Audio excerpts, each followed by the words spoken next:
दिनैनिफ्राय दावबायारिनि थाखाय बन्द मानास हादोरारि हाग्रामा फैगौ मिथिसार फोसावगौमानि दावबायारिनि थाखाय आबुङै बन्द थागोन हादोरारि हाग्रामाया 16 मे खालाराव हाग्रामा बिथोनारि डॉ सी रमेशआ फोसावनाय गांसे मिथिसार बायदियै 25 जुननिफ्राय दावबायारिनि थाखाय मानास हादोरारि हाग्रामाया आबुङै बन्द थागोन। बे समाव हादोरारि हाग्रामायाव जिप साफारि, मैदेर साफारि, नाव जावनायजों लोगोसे गासैबो रोखोमनि दावबायारिनि हाबा-हुखा बन्द थागोन।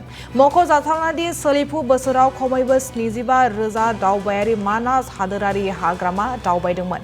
बेनिनो सा 500 गुबुनारि दावबायारि फैदों हादोरारि हाग्रामायाव। सोलिफु बोसोराव 1,50,00,000निबो गोबां खाजोना बुथुमनो हादों मानास हादोरारि हाग्रामाया।